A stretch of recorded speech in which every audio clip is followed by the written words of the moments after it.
السلام علیکم دوستو، امید ہے کہ آپ سب خیریت سے ہوں گے۔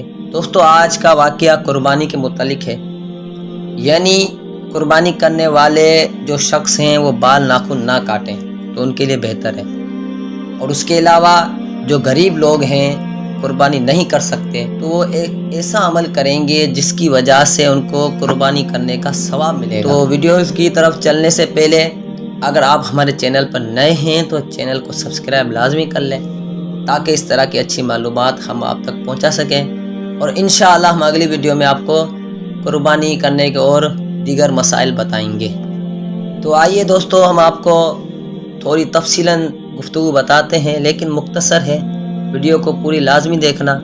کہ ایک حدیث پاک کے تحت ایک مفتی صاحب فرماتے ہیں کہ جب عشرہ آ جائے اور تم میں سے کوئی قربانی کرنا چاہے تو اپنے بال و خال کو بالکل ہاتھ نہ لگائے، یعنی جو امیر وجوباً یا فقیر نفلاً قربانی کا ارادہ کرے وہ ذوالحجۃ الحرام کا چاند دیکھنے سے قربانی کرنے تک ناخن، بال اور اپنے بدن کی مردار خال وغیرہ نہ کاٹے، نہ کٹوائے، تاکہ حاجیوں سے قدرے یعنی تھوڑی مشابہت ہو جائے کہ وہ لوگ احرام میں حجامت نہیں کرا سکتے، تاکہ قربانی ہر بال ناخن کے لیے جہنم سے آزادی کا فدیہ بن جائے۔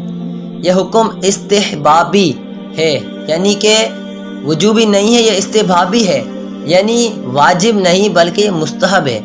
حتی الامکان مستحب پر بھی عمل کرنا چاہیے۔ البتہ کسی نے بال یا ناخن کاٹ لیے تو گناہ بھی نہیں، اور ایسا کرنے سے قربانی میں خلل بھی نہیں آتا، قربانی درست ہو جاتی ہے۔ لہذا قربانی والے کا حجامت نہ کرانا بہتر ہے، لازم نہیں ہے۔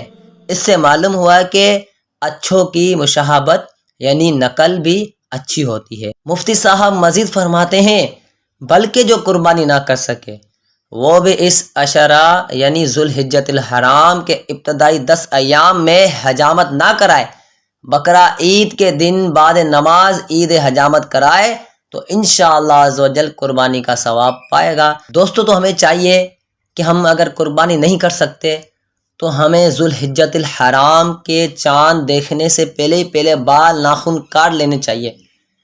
پھر یہ ہے کہ جب عید کی نماز ہو جائے پھر اس کے بعد ہم بال اور ناخن کاٹیں تو انشاءاللہ عزوجل یہ جو 10 دن میں آپ بال اور ناخن نہ ہی کاٹیں گے تو انشاءاللہ عزوجل آپ کو پوری قربانی کا ثواب ملے گا۔